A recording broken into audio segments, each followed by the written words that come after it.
Vamos para outro assunto? Agora a gente vai falar de PIB no Brasil crescendo 1,4% no segundo semestre, 1,4% no segundo semestre de 2024, é o que diz o IBGE. E a gente vai saber o que diz agora César Bergo, economista. Como é que vai, César? Tá tudo bem com você?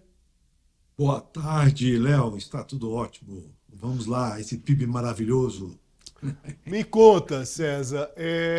A gente sabe que não é um PIB, não é um PIBão, mas de alguma forma é um número que deixa o mercado um pouco e também ali os economistas um pouco mais tranquilos. Me conte qual foi a sua avaliação em relação a esse PIB. Há cerca de 20 dias, Léo, saiu lá o IBCBR, né, que apontava um crescimento muito forte em junho. Então, esse PIB de agora, divulgado pelo IBGE, confirma, né, exatamente nesse caminho. Ou seja, no acumulado de 12 meses, nós temos um crescimento de 3,3, que é muito forte. E também tem um aspecto importante de que, com esse crescimento do segundo trimestre, já pode dizer que o Brasil vai crescer acima de 2,5%. Né? O próprio ministro diz que é 2,8%, alguns economistas já apontam acima de 3%, mas, na verdade, o que é importante é que a indústria foi o destaque desse crescimento no primeiro semestre. A indústria cresceu 1,8% no trimestre, isso indica, confirmando inclusive outros indicadores, como, por exemplo, o mercado de trabalho, né? Que a indústria, além de contratar mais, ela tem também a questão de melhor renda do trabalhador. Então, aumentou a renda do trabalhador. Temos o serviço também, que é 70% da nossa economia, crescendo na faixa de 1%. E aí ficou devendo o agronegócio, obviamente, porque o ano passado o agronegócio realmente salvou a economia brasileira, sobretudo no primeiro semestre. Agora, ele teve um problema, né? No primeiro trimestre ele foi até bem, por causa da sazonalidade, mas no segundo trimestre teve aqueles eventos do Rio Grande do Sul, os eventos climáticos, acabou prejudicando o agronegócio, que ficou estável. Então, com isso, nós temos uma perspectiva de melhora do crescimento econômico para o segundo semestre, Léo. Tudo bem, César. Tem umas contas aqui. O Brasil seria a sexta economia que mais cresceu em 2024 até agora. Agora, tem uma questão, né? Essa alta pode acabar, os juros podem acabar aumentando. E a gente já viu e não falou sobre isso ainda, e é bom que você esteja aqui agora para a gente falar. Uma expectativa de alta de juros, mas já com a troca no Banco Central, né? Já a saída pelo menos não a saída efetiva, mas pelo menos o anúncio, que era o que se esperava de fato, para tentar ali amenizar essa seara política e econômica. Sua aposta em relação ao aumento de juros a partir dessa alta do PIB, você acha que nesse momento vai acabar. Eu não vou te cobrar isso no futuro, não, tá, César? É só para que a Não, gente mas, tenha esse movimento agora. Você aposta também nessa alta de juros? Muitos colegas economistas têm apostado, né?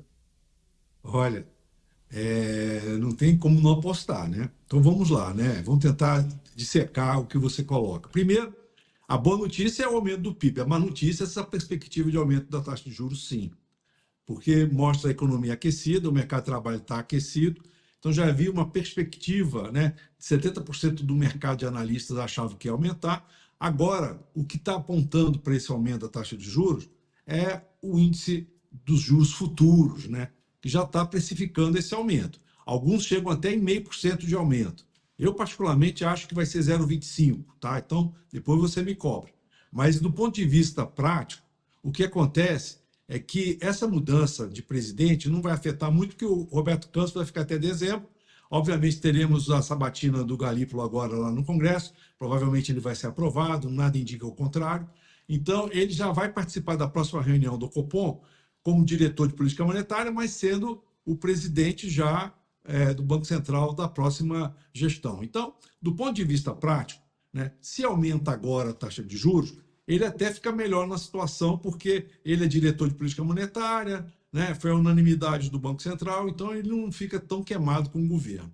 Agora, com esses dados econômicos melhorando, obviamente, existe toda uma perspectiva. O que preocupa, Léo, é o discurso do ministro da Fazenda dizendo que vai rever, né, o orçamento para 2025, que com esse crescimento vai gerar mais receita, e aí acende aquela luzinha amarela das despesas, né? Então, a grande preocupação do mercado ainda é a questão fiscal, porque a política monetária ela tem que andar para e passo com a política fiscal. Então, nós temos uma política fiscal expansionista e temos uma política monetária restritiva. Isso não dá certo.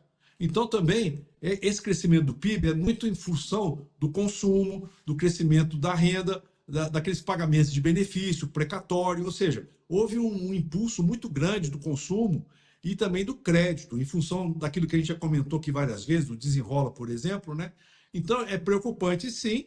A próxima reunião do Banco Central deve apontar para uma alta de juros, na minha opinião, em torno de 0,25, mas acredito eu que a partir daí também não é tão ruim, porque com essa melhoria da economia e realmente confirmando o crescimento do PIB para 2024 na faixa de 3%, o ano 2025 começa bem melhor, com a inflação mais controlada, né? A inflação não deve bater o teto da meta, deve ficar próximo dele. Então, isso tudo ajuda para 2025, até a gestão do próprio Galípolo, viu, Léo? César, essa sua análise aqui, só para a gente entender aqui e encerrar a tua participação, para que você vá cuidar dos outros afazeres que você tem, quando você fala que a declaração do Haddad em relação a rever orçamento, e aí você mostra uma preocupação em relação à questão fiscal, ou seja, de se criar mais e mais despesas nesse país. De alguma forma, isso pode estar relacionado à desconfiança do mercado em relação à bolsa, em relação ao dólar, ou ainda não? Não, a questão da bolsa, né? Hoje ela até, em função do PIB, deveria ter subido, mas não subiu. Mas por quê? Porque é esse fantasma do aumento da taxa de juros, tá? Isso aí pesa na bolsa, não tenha dúvida, e também o dólar com relação ao mercado internacional, sobretudo a política monetária americana. Ponto. A questão que eu digo é o seguinte: o ministro deu até um destaque dizendo que nós temos que crescer com base no investimento. Perfeito, né? Mas não é o que está acontecendo. A gente viu os números do PIB, o que impulsionou o PIB no primeiro semestre foi o consumo das famílias, os gastos do governo, né? E também uma coisa boa que foi a questão de capital, né? Investimento em capital, então, em bens de capital. Então, tudo isso somado, aí vem a minha análise, né? É preocupante porque você falando que vai aumentar a despesa nesse momento em que o Congresso está se debruçando sobre a peça orçamentária, que já é difícil, já é complicada, porque a peça orçamentária do governo diz o seguinte, que ele vai crescer em cima de revisão de benefício. Poxa vida, né? Não se reduz despesa, aí fica essa questão toda dessa interrogação grande com relação aos gastos públicos. E aí o ministro dá aquela aliviada, olha, vai aumentar a receita. Então ele já está contando com alguma coisa que não é factível. Nesse sentido é que eu fiz minha observação. Ou seja, o orçamento já está pronto, nós já fizemos a análise dele, né? Já discutimos inclusive aqui. Agora, o ministro também mostra um otimismo ainda que deveria ser mais contido.